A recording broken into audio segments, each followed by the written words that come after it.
Hello, I'm Susie Newhand from Birkbeck, and I'm going to be talking to you about solving quadratic equations when there's a missing term.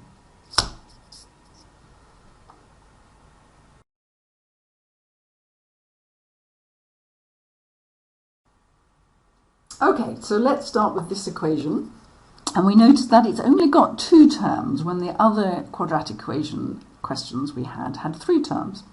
So let's remind ourselves of the general expression for a quadratic equation, and it is this. And we know from previous exercises that A is 2 and C is minus 2, but what about B? Well, B must be 0 because there is no x term. So somewhere out there is an x term that's multiplied by 0 and is zeroed out. So one way of solving this is with the quadratic equation. Now it's not the normal way we would use, but if you don't like the other method, you can do this. So reminder what the quadratic formula is: minus 4ac all over 2a. In this case, b is 0. Plus or minus 0 squared, which is also 0. Minus 4 times 2 times minus 2 all over 2 times 2. So just tidying that up a bit, the minus 0 goes away. We get plus or minus 0 squared goes away, and this is 4 times 2, 8 times 2 is 16, but there's two negatives here, so it becomes a positive all over 4. And we happen to know that the square root of 16 is 4, and if you don't, it's in your calculator, over 4. So we see that the solutions, there's two solutions. There's plus 1 and minus 1. There are two solutions. Okay, another way of solving this is by more standard algebra. So let's go back to the equation in question. So how would we solve this? We would normally want to have the x's on one side, so we'd normally want to move that to the other side, and you'll remember that when we move it to the other side, the sign changes. Oops, I forgot the squares.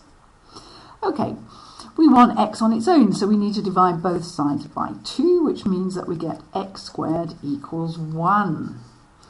So one solution of this is going to be, we're going to square root both sides, because if we do the same thing to both sides, our equation is still valid.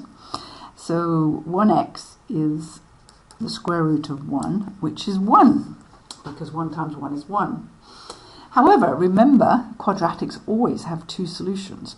So there's another solution, which is minus square root of 1, which is minus 1. And that's because 1 times 1 is 1, but also minus 1 times minus 1 is also 1. So 1 and minus 1 are both square roots of 1. Remember, a square root is something that multiplies by itself to make another number. So we get the same result as before. Plus and minus 1 are our two solutions. So let's look at this equation. This one's slightly different. Here we have the x squared and we have the x, but we don't have the number on its own. So here we can see that a is 4, b is minus 8, and c is 0.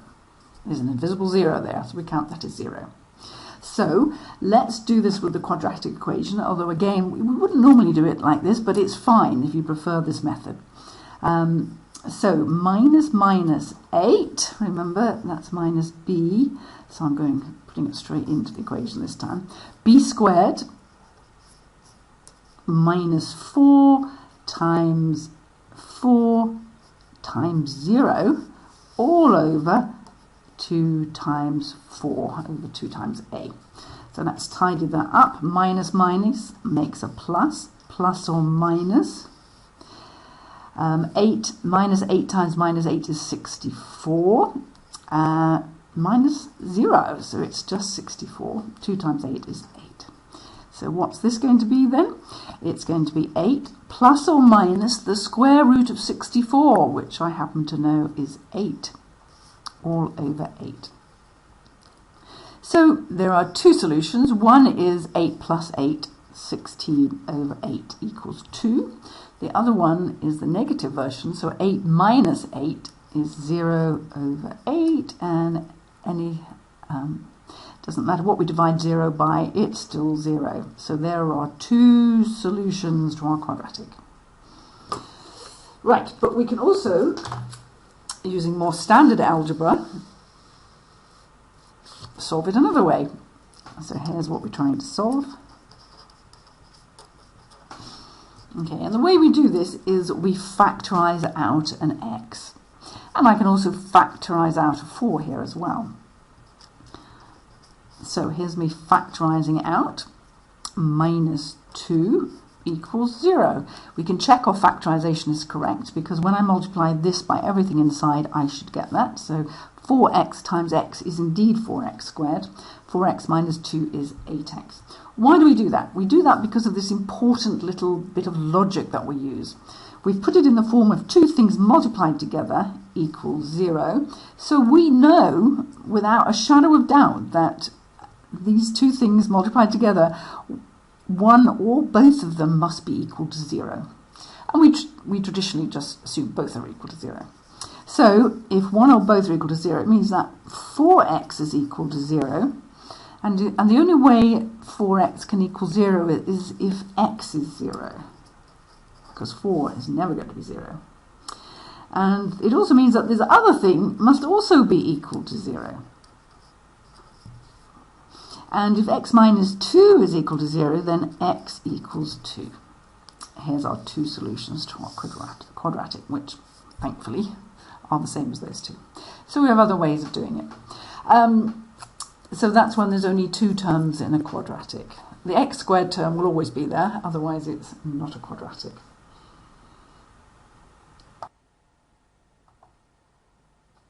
And here are some questions to practice on, and I'll put the answers on in a moment.